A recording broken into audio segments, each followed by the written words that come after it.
the rights of citizens, the future of the internet. So I'd like to welcome to the TED stage the man behind those revelations, Ed Snowden.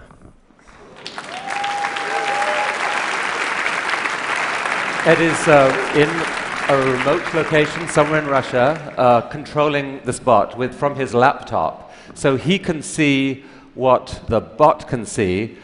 Ed, welcome to the TED stage. What can you see, as a matter of fact? I can see everyone. This is amazing.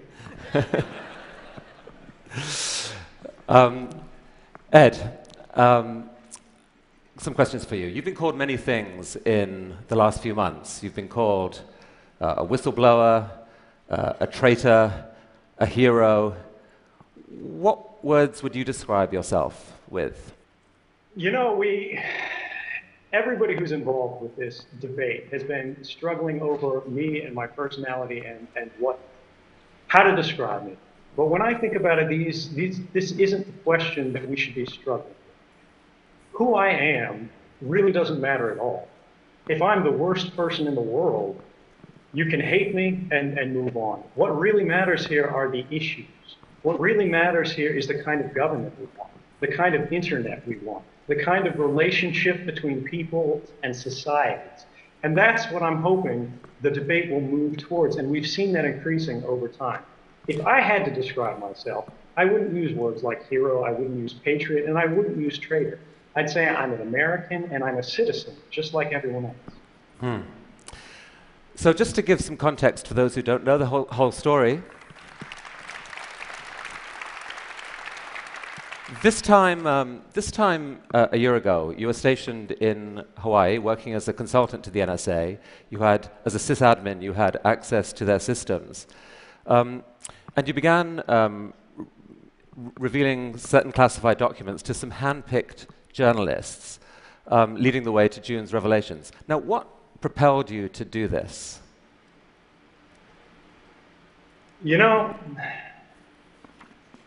when I was sitting in Hawaii, and the years before when I was working in the intelligence community, I saw a lot of things that had disturbed me.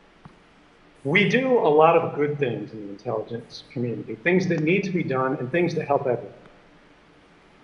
But there are also things that go too far. There are things that shouldn't be done and decisions that were being made in secret without the public's awareness, without the public's consent, and without even our representatives in government having knowledge of these programs.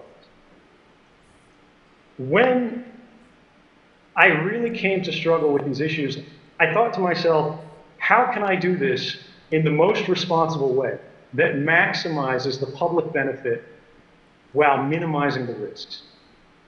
And out of all the solutions that I could come with, out of going to Congress when there was no laws, there were no legal protections for a private employee, a contractor in intelligence like myself, there was a risk that I would be buried along with the information and the public would never find out. But the First Amendment of the United States Constitution guarantees us a free press for a reason. And that's to enable an adversarial press, to challenge the government, but also to work together with the government, to have a dialogue and debate about how we can inform the public about matters of vital importance without putting our national security at risk. And by working with journalists, by giving all of my information back to the American people, rather than trusting myself to make the decisions about publication, we've had a robust debate with a deep investment by the government that I think has resulted in a benefit for everyone. And the risks that have been threatened, the risks that have been played up by the government have never materialized. We've never seen any evidence of even a single instance of specific harm. So let's because of that, I'm comfortable with the decisions that I'm making. So let me show the audience a couple of examples of what you revealed. If you can have a slide up. And Ed, I don't know whether you can see, the slides are here. This is a slide of the PRISM program. And maybe you could tell the audience what that was that was revealed. The best way to understand PRISM, because there's been a little bit of controversy, is to first talk about what PRISM isn't. much of the debate in the US has been about metadata. They've said it's just metadata, it's just metadata, and they're talking about a specific legal authority called Section 215 of the Patriot Act. That allows sort of warrantless wiretapping, mass surveillance of the entire country's sort of phone records, things like that. Who you're talking to, when you're talking to them, where you travel, these are all metadata events. PRISM is about content. It's a program through which the government could compel corporate America. It could sort of deputize corporate America to do its dirty work for the NSA. And even though some of these companies did resist, even though some of them, I believe Yahoo was one of them, challenged them in court, they all lost because it was never tried by an open court. They were only tried by a secret court. And something that we've seen, something about the PRISM program that's very concerning me is there's been a talking point in the US government where they've said 15 federal judges have reviewed these programs and found them to be lawful. But what they don't tell you is those are secret judges in a secret court based on secret interpretations of law that's considered 34,000 warrant requests over 33 years, and in 33 years only rejected 11 government requests. These aren't the people that we want deciding what the role of corporate America in a free and open internet should be. Now this slide that we're showing here shows the dates in which different technology companies, internet companies, are alleged to have joined the program and where data collection began from them. Now they have denied collaborating with the NSA. How was that data collected by the NSA? Right, so the NSA's own slides refer to it as direct access. What that means to an actual NSA analyst, someone like me who is working as an intelligence analyst, targeting, Chinese cyber actors, things like that in Hawaii, is the provenance of that data is directly from their servers. It doesn't mean that there's a group of company representatives sitting in a smoky room with the NSA, palling around and making backroom deals about how they're going to give this stuff away. Now, each company handles it different ways. Some are responsible, some are somewhat less responsible. But the bottom line is when we talk about how this information is given, it's coming from the companies themselves. It's not stolen from the lines. But there's an important thing to remember here. Even though companies pushed back, even though companies demanded, hey, let's do this through a warrant process. Let's do this, where we actually have some sort of legal review, some sort of basis for handing over these users' data. We saw stories in the Washington Post last year that weren't as well reported as the PRISM story that said the NSA broke in to the data center communications between Google to itself and Yahoo to itself. So even these companies that are cooperating in at least a compelled but hopefully lawful manner with the NSA isn't satisfied with that. And because of that, we need our companies to work very hard to guarantee that they're going to represent the interests of the user and also advocate for the rights of the users. And I think over the last year, we've seen the companies that are named on the PRISM slides take great strides to do that, and I encourage them to continue. What more should they do? The biggest thing that an internet company in America can do today, right now, without consulting with lawyers to protect the rights of users worldwide, is to enable SSL or TLS, sort of encryption, web encryption on every page that you visit. The reason this matters is today, if you go to look at a copy of 1984 on Amazon.com, the NSA can see a record of that. The Russian intelligence service can see a record of that. The Chinese service can see a record of that. The French service, the German service, the services of Andorra, they can all see it because it's unencrypted. The world's library is Amazon.com. But not only do they not support encryption by default, you cannot choose to use encryption when browsing through books. This is something that we need to change, not just for Amazon. I don't mean to single them out, but they're a great example. All companies need to move to an encrypted browsing habit by default for all users who haven't taken any action or picked any special methods on their own. That'll increase the privacy and the rights that people enjoy worldwide. Ed, come with me to this part of the stage. I want to show you the next slide here. This is a program called Boundless Informant. What is that? So I've got to give credit to the NSA for using appropriate names on this. This is one of my favorite NSA cryptonyms. Boundless Informant is a program that the NSA hid from Congress. The NSA was previously asked by Congress, was there any ability that they had to even give a rough ballpark estimate of the amount of American communications that were being intercepted? They said no. They said we don't track those stats, and we can't track those stats. We can't tell you how many communications we're intercepting around the world, because to tell you that would be to invade your privacy. Now, I really appreciate that sentiment from them, but the reality when you look at this slide is not only do they have the capability already exists. It's already in place. The NSA has its own internal data format that tracks both ends of a communication. And if it says this communication came from America, they can tell Congress how many of those communications they have today, right now. And what Boundless Informant tells us is more communications are being intercepted in America about Americans than there are in Russia about Russians. I'm not sure that's what an intelligence agency should be aiming for.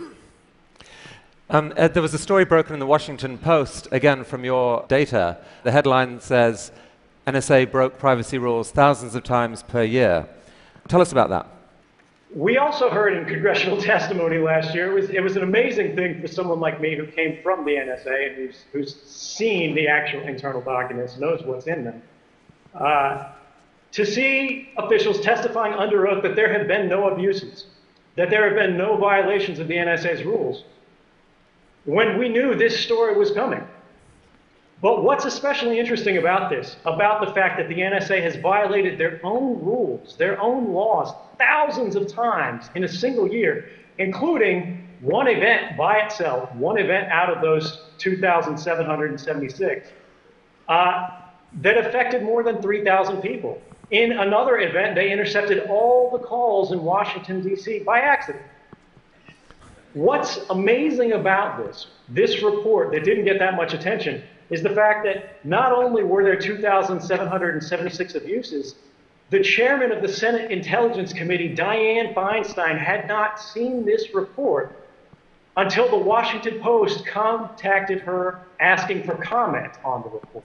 And she then requested a copy from the NSA and received it, but had never seen this before that. What does that say about the state of oversight in American intelligence when the chairman of the Senate Intelligence Committee has no idea that the rules are being broken thousands of times every year? Ed, one response to this whole debate is this. It's why should we care about all this surveillance, honestly? I mean, look, if you've done nothing wrong, you've got nothing to worry about. What's wrong with that point of view? Well, so the first thing is you're giving up your rights. You're saying, hey, I don't think I'm going to need them, so I'm just going to trust that, let's get rid of them. It doesn't really matter. That, these guys are going to do the right thing. Your rights matter because you never know when you're going to need them. Beyond that, it's a part of our cultural identity, not just in America, but in Western societies and in democratic societies around the world. People should be able to pick up the phone and to call their family. People should be able to send a text message to their loved ones. People should be able to buy a book online. They should be able to travel by train. They should be able to buy an airline ticket without wondering about how these events are going to look to an agent of the government, possibly not even your government, years in the future. How they're going to be misinterpreted and what they're going to think your intentions are. We have a right to privacy. We require warrants to be based on probable cause or some kind of individualized suspicion because we recognize that trusting anybody, any government authority with the entirety of human communications in secret and without oversight is simply too great a temptation to be ignored. Some people are furious at what you've done. I heard a quote recently from Dick Cheney, who said that Julian Assange was a flea bite. Edward Snowden is the lion that bit the head off the dog. He thinks you've committed one of the worst acts of betrayal in American history. What would you say to people who think that? Dick Cheney is really something else.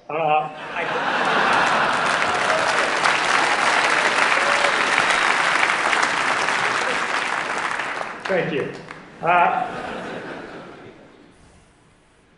I think it's amazing because at the time, Julian Assange was doing some of his greatest work.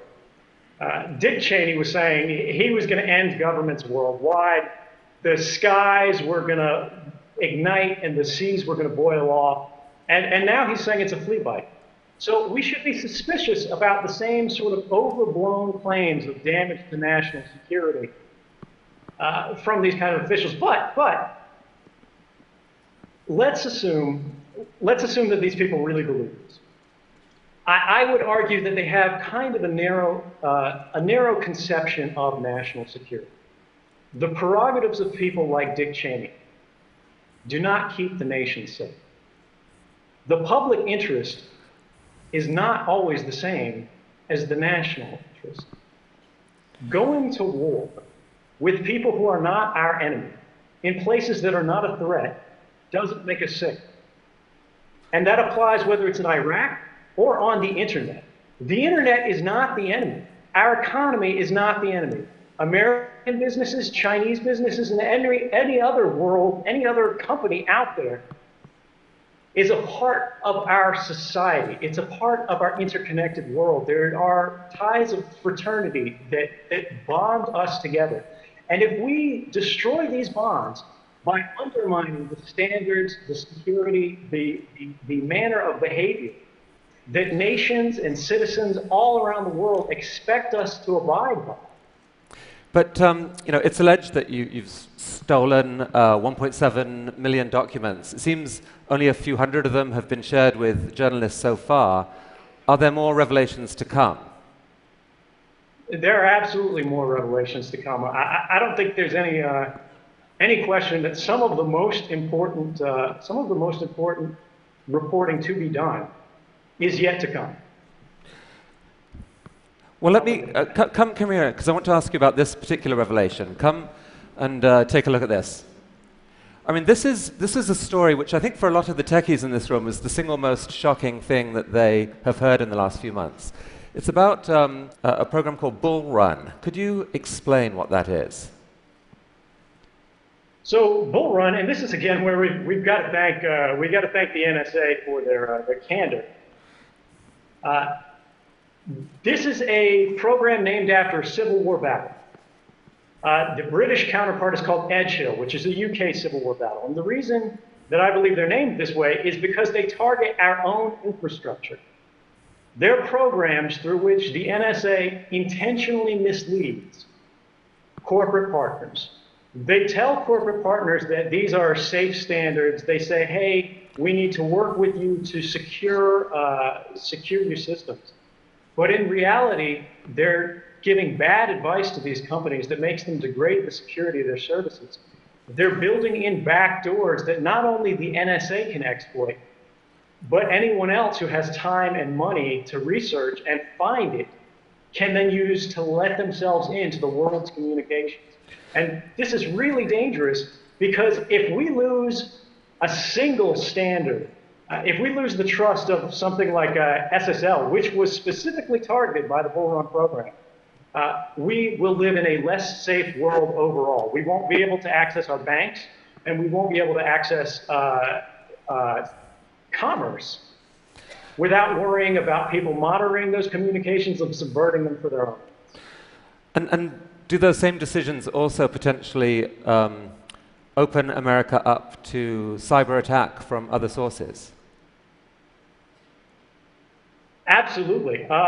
One of the problems, one of sort of the dangerous legacies that we've seen in the post-9/11 era is that the NSA has traditionally worn two hats.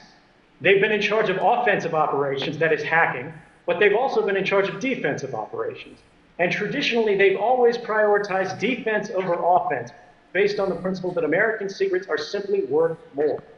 If we hack a Chinese business and steal their secrets, if we hack a government office in Berlin and steal their secrets, that has less value to the American people than making sure that the Chinese can't get access to our secrets. So by reducing the security of our communications, they're not only putting the world at risk, they're putting America at risk in a fundamental way, because intellectual property is the basis, the foundation of our economy. And if we put that at risk through weak security, we're going to be paying for it for years. But they've made a calculation that it was worth doing this as part of America's defense against terrorism. Surely that makes it a price worth paying. Well, when you look at the results of these programs stopping terrorism, you'll see that that's unfounded. And you don't have to take my word for it, because we've had the first open court, the first federal court that's reviewed this outside of sort of the secrecy arrangement, called these programs Orwellian and likely unconstitutional. The Congress, who has access to be briefed on these things and now has the desire to be, has produced bills to reform it. And 2 independent White House panels who reviewed all of the classified evidence said these programs have never stopped a single terrorist attack that was imminent in the United States. So is it really terrorism that we're stopping? Do these programs have any value at all? I say no, and all 3 branches of the American government say no as well. I mean, do you think there's a deeper motivation for them than the war against terrorism? I'm sorry, I couldn't hear you. Say again? Sorry, do you think there's a deeper motivation for them other than the war against terrorism? Yeah, the bottom line is that terrorism has always been what we in the intelligence world would call a cover for action. Terrorism is something that provokes an emotional response that allows people to rationalize authorizing powers and programs that they wouldn't give otherwise. The Bull Run and Edge Hill type programs, the NSA asked for these authorities back in the 1990s. They asked the FBI to go to Congress and make the case. The FBI went to Congress and did make the case. But Congress and the American people said no. They said it's not worth the risk to our economy. They said it's worth too much damage to our society to justify the gains. But what we saw is in the post-9/11 era, they used secrecy and they used the justification of terrorism to start these programs in secret without asking Congress, without asking the American people. And it's that kind of government behind closed doors that we need to guard ourselves against, because it makes us less safe and it offers no value. Okay, come with me here for a sec, because I've got a more personal question for you. Speaking of terror, most people would find the situation you're in right now in Russia pretty terrifying. You obviously, you heard what happened, what the treatment that Bradley Manning got, Chelsea Manning as now is.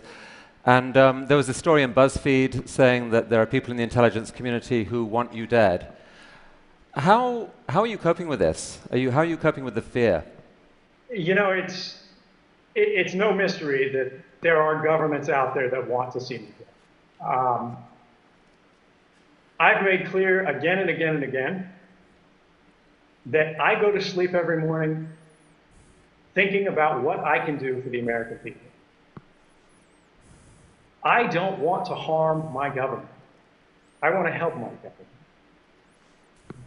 Well, the fact that they are willing to completely ignore due process, they're willing to declare guilt without ever seeing a trial, these are things that we need to work against as a society and say, hey, this is not appropriate.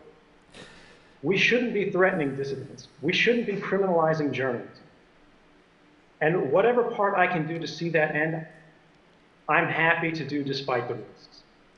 So I'd actually like to get some feedback from the audience here, because I know there's widely differing reactions to Edward Snowden.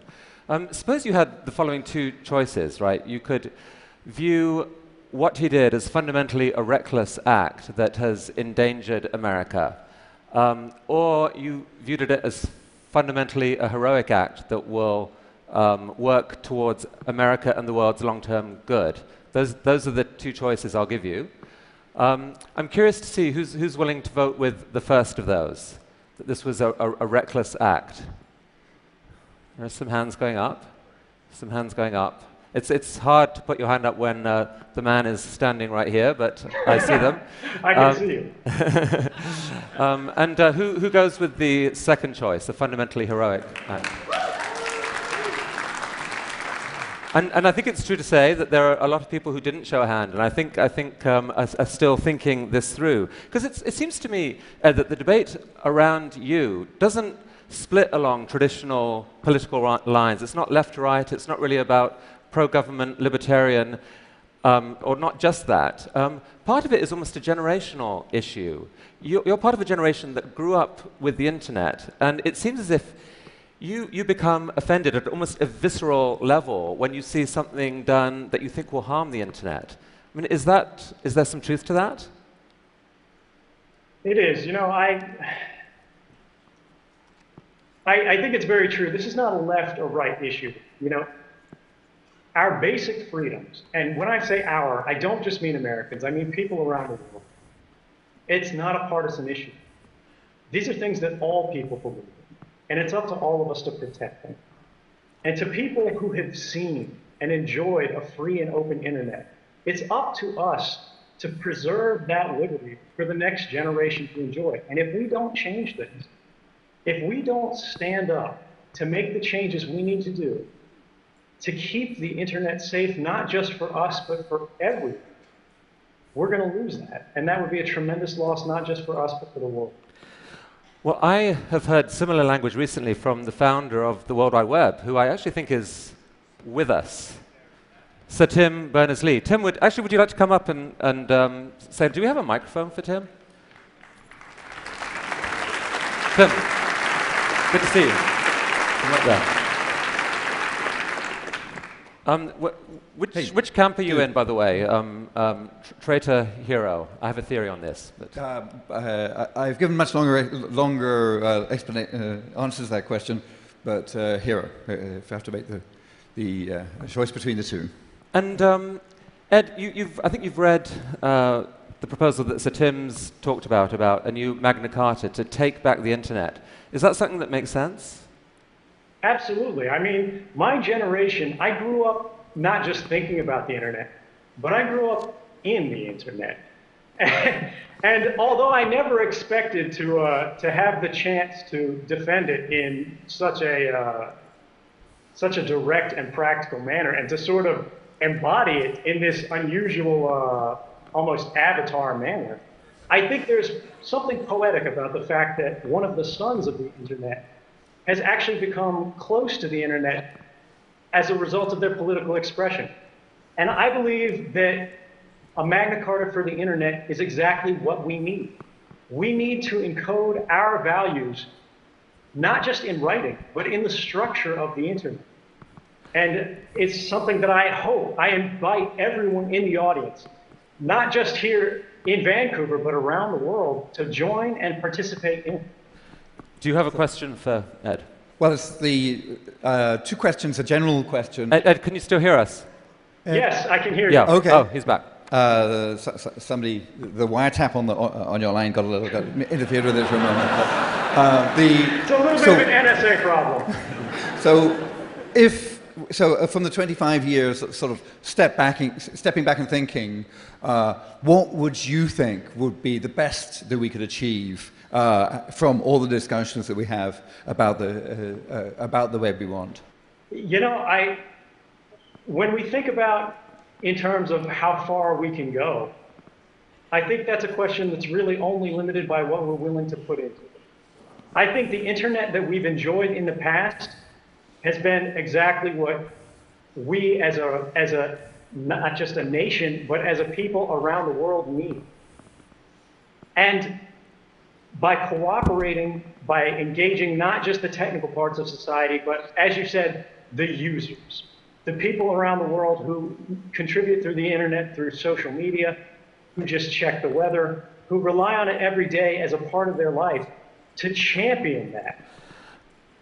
We'll get not just the internet we've had, but a better internet, a better now. something that we can use to build a future that'll be better, not just than what we hoped for, but anything that we could have imagined. It's 30 years ago that TED was founded, 1984. A lot of the conversation since then has been along the lines that actually George Orwell got it wrong. It's not Big Brother watching us. We, through the power of the web and transparency, are now watching Big Brother. Your revelations kind of drove a stake through the heart of that rather optimistic view. But you still believe there's a way of doing something about that. And you do too. Right. So there is an argument to be made that the powers of Big Brother have increased enormously.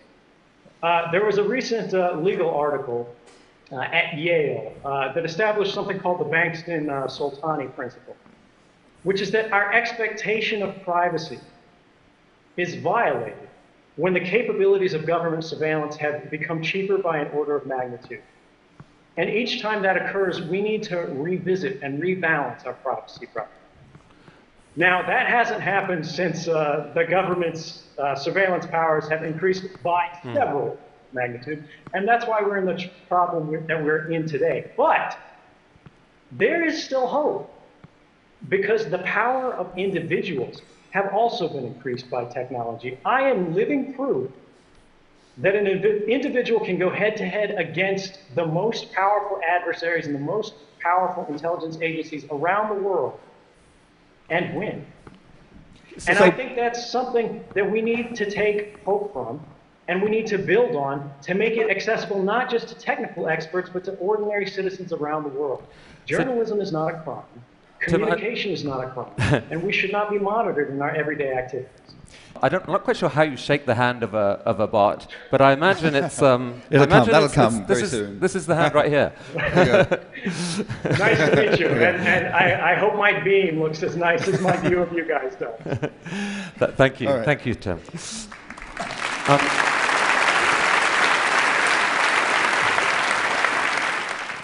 I mean, the New York Times recently called for an amnesty for you.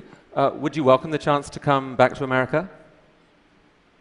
Absolutely. I mean, there's really no question. The principles that have been the foundation of this project have been the public interest and the principles that underlie the journalistic establishment in the United States and around the world. And I think if the press is now saying, we support this, this is something that needed to happen, that's a powerful argument, but it's not the final argument. And I think that's something that the public should decide. But at the same time, the government has hinted that they want some kind of deal, that they want me to sort of compromise the journalists with which I've been working to come back. And I want to make it very clear that I did not do this to be safe. I did this to do what was right. And I'm not going to stop my work in the public interest just to benefit myself. Well, in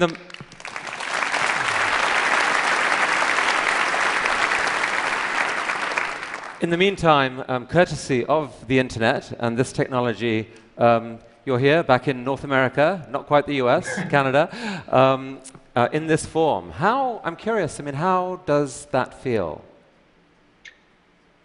Canada is different than what I expected. It's a lot warmer.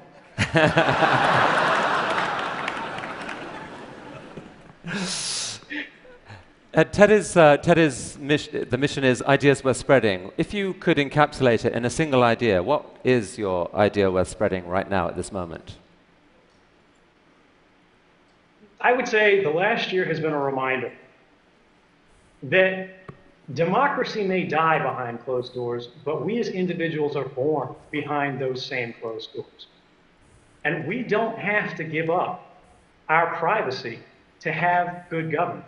We don't have to give up our liberty to have security. And I think by working together, we can have both open government and private lives. And I look forward to working with everyone around the world to seeing that happen. Thank you very much. Thank you.